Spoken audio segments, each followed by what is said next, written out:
Revés brutal faz Lula e o PT recuarem da prisão de Bolsonaro depois que a pressão produziu exatamente o efeito que a esquerda tentava evitar. O movimento começou quando Lindbergh Farias, líder do PT na Câmara, acionou o Supremo Tribunal Federal para pedir a revogação da prisão domiciliar humanitária de Jair Bolsonaro. A alegação foi de que uma carta escrita pelo ex-presidente e lida por Flávio Bolsonaro durante uma transmissão teria violado a proibição de uso das redes sociais por meio de terceiros.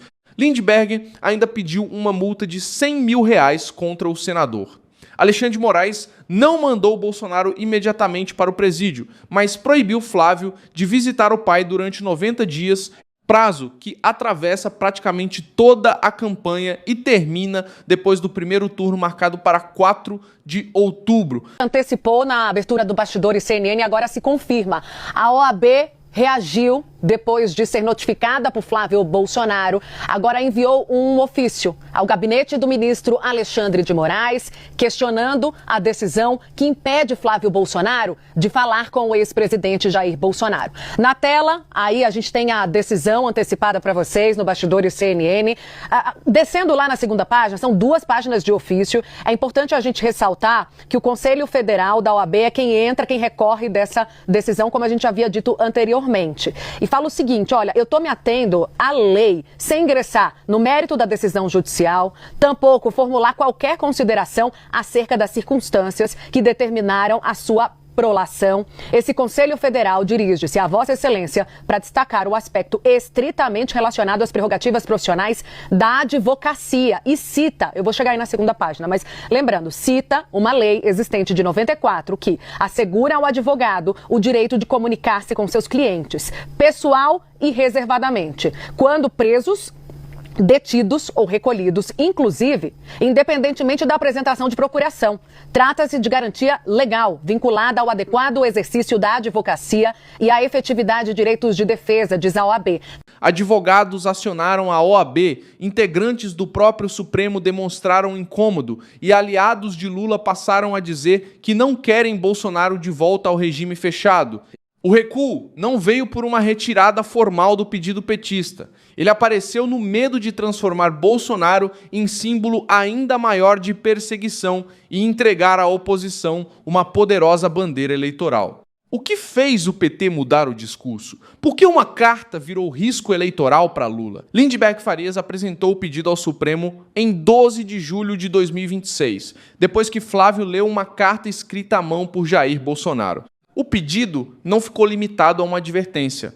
Lindbergh defendeu a revogação da prisão domiciliar humanitária, o retorno de Bolsonaro ao regime fechado, a aplicação de multa contra Flávio e o envio do caso à Procuradoria-Geral da República. Bolsonaro não usou a rede social dele e nem usou a rede social de terceiro.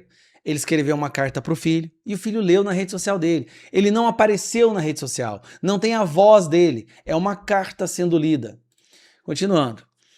Na época de Lula, hoje o presidente não estava em seu trânsito em julgado decretado. Já Bolsonaro está com seus direitos políticos suspensos. Por isso, não podia descumprir medida cautelar que proibia O pré-candidato PL, porém, recorda... É uma palhaçada isso aqui. É uma palhaçada. O resto é só palhaçada. Tá aí. Bolsonaro preso na casa dele. Ele é o único prisioneiro da história do Brasil que não pode escrever uma carta se essa carta for ser lida nas redes sociais. É o único da história do nosso país. Ele não pode. Isso nunca existiu. O PT tentou enquadrar uma carta de apoio político como descumprimento deliberado das cautelares e pressionou por uma resposta mais pesada justamente no início da campanha presidencial. Alexandre de Moraes reagiu em 13 de julho. O ministro suspendeu durante 90 dias as visitas de Flávio à residência. A pressão petista começou a produzir um efeito contrário. Aliados de Lula aprovaram inicialmente a proibição das visitas, mas passaram a defender que Moraes não revogue a prisão domiciliar de Bolsonaro. A avaliação desse grupo é que o retorno ao regime fechado seria um prato cheio para a oposição e poderia aumentar a mobilização da direita, especialmente diante dos problemas de saúde enfrentados pelo ex-presidente. Integrantes do grupo governista passaram a torcer para que a punição fique restrita a Flávio e que Bolsonaro receba no máximo uma advertência. É aí que o recuo fica escancarado. E a besteira foi tão grande que a própria esquerda percebeu que eles fizeram merda e agora querem voltar atrás. Opa, rapaz, eu tô achando que a gente foi longe demais, ficou muito escancarado que nós somos sem escrúpulos. Então não ficou legal. Provavelmente o Lula deve estar agora ligando pro Moraes e falou: não manda o Bolsonaro de volta ao presídio não, cara, vai pegar muito mal. Você tá ajudando o Flávio Bolsonaro. E aí, obviamente, o Moraes vai acatar uma ordem, porque ele é o tarefeiro do PT e do Lula. E o PGR é o tarefeiro do Moraes. É assim, é impressionante como o Lula sequestrou a nossa Suprema Corte. O líder do PT pediu formalmente que Bolsonaro fosse devolvido ao presídio, enquanto aliados de Lula passaram a trabalhar para que essa consequência não aconteça. Eles perceberam que a tentativa de endurecimento poderia dar mais força política ao adversário que desejavam enfraquecer. É uma mudança clara no cálculo político de integrantes do governo e do PT. A ofensiva continua registrada no Supremo, mas seus próprios aliados agora temem o resultado que ela pode produzir. O desconforto não ficou apenas entre apoiadores de Bolsonaro. Reportagens apontaram divisão entre ministros do próprio Supremo, com críticas reservadas à extensão da medida contra Flávio. O questionamento não significa que a corte tenha anulado a decisão, mas mostra que a punição provocou dúvidas até dentro do tribunal sobre sua proporcionalidade e sobre o impacto eleitoral de impedir o contato entre pai e filho durante quase toda a campanha. A campanha de Flávio reagiu levando o caso à Ordem dos Advogados do Brasil. Além de senador e filho de Jair Bolsonaro, Flávio está registrado como advogado do ex-presidente. Agora, sabe o que me assusta em tudo isso? É a Folha de São Paulo ter mais honestidade do que toda essa galera. Sem brincadeira. É assustador quando a Folha de São Paulo diz algo que deveria estar na boca da Ludmilla. E não está. Exatamente. E isso tende a assustar vocês todos. Vocês precisam entender isso. Olha o que está na Folha de São Paulo. Lula comentou Copa do Mundo na prisão, manteve perfis em redes sociais e não tinha restrição para divulgar cartas. Era para toda a direita falar exatamente isso. Olha, não dá para ter paciência. Quando a porcaria do lixo da Folha de São Paulo diz algo que deveria estar na boca de toda a direita, e não apenas aqui na timeline, no Dantas e no Verde e no Kim Paim. Não era para estar restrito a Paula Marisa, a Valéria, ao Pedri, ao Caporeso, ao Dácio. Não era para estar restrito aqui, no nosso reduto, como eles gostam de dizer que somos bolha, né? Era para toda a direita, toda, está dizendo exatamente isso aqui. Porque é uma obviedade, gente. Isso aqui é uma obviedade. O mundo precisa saber. É impressionante que a Folha de São Paulo vai usar de cálculo. Cálculo para vender, cálculo para ter... Porque, deixa eu explicar uma coisa bem clara para vocês. Deixa a imagem da Folha aqui na tela, produção. Se a Folha de São Paulo puder apresentar um dashboard, um relatório do perfil dela nas redes sociais, no X, tipo Twitter, Instagram, YouTube, etc., o site dela, se ela apresentar números de acesso extremamente elevados, a publicidade na Folha aumenta. É simples isso. Isso é um cálculo simples. Volta e meia, eles precisarão falar boas verdades. Porque vai todo mundo falar, olha lá, viu, a Folha. Eu mesmo, eu não sigo, não vejo. Eu fiquei sabendo por um RT, um retweet, de uma outra pessoa que eu sigo, que ela botou assim, meu Deus, até a Folha reconheceu. E aí, óbvio, eles vão fazer sempre isso para poder ter números. Tendo números, eles aumentam o preço, o valor do comercial que eles colocam lá. E é assim que eles ganham dinheiro. A Folha de São Paulo. Tá aí, ó. A Folha de São Paulo falando o óbvio. Em 14 de julho, o Conselho Federal da OAB enviou um ofício a Alexandre de Moraes pedindo que fosse garantida a comunicação pessoal e reservada entre advogado e cliente. A ordem deixou claro que não estava analisando o mérito da punição ou das acusações políticas. Mesmo assim, sua intervenção colocou uma barreira institucional contra a proibição absoluta de contato quando Flávio atua como advogado. O pedido foi assinado pelo presidente em exercício da OAB, Délio Lins e Silva Júnior, e pelo Procurador Nacional de Defesa das Prerrogativas, Alex Sarkis. A entidade afirmou que o acesso reservado ao cliente é uma garantia indispensável ao exercício da defesa e deve ser protegido independentemente das pessoas envolvidas no processo.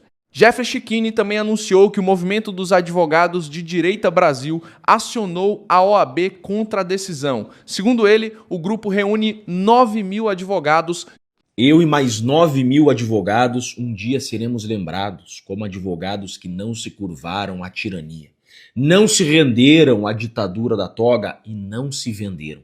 Preste bem atenção nisso. Nem todo advogado é de esquerda, nem todo advogado é covarde e mercenário.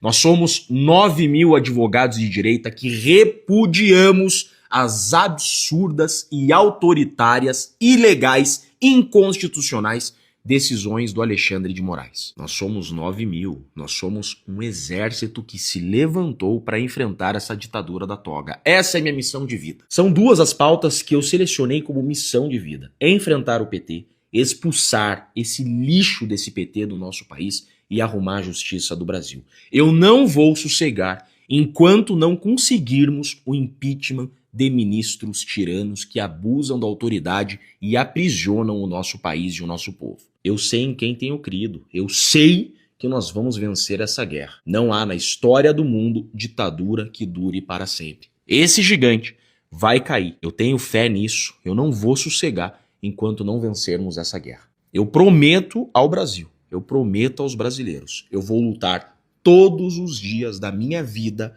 para arrumar essa justiça do Brasil e libertar o nosso povo e o nosso Brasil da ditadura da toga. Nós vamos vencer essa guerra em nome de Jesus e eu vou lutar muito por isso. Schiquini classificou a medida como autoritária e ilegal e afirmou que o movimento não aceitaria o que chamou de ditadura da toga. Aliados de Bolsonaro lembraram que Lula enviava cartas, recebia dirigentes políticos, participava das decisões eleitorais e manteve influência sobre a campanha de Fernando Haddad enquanto estava preso. O contraste mostra que Bolsonaro enfrenta uma restrição muito mais ampla sobre qualquer mensagem que possa alcançar as redes sociais. Alan dos Santos explorou exatamente essa contradição. Para Alan, esse argumento deveria ser repetido por toda a direita e não ficar limitado a pequenos grupos nas redes.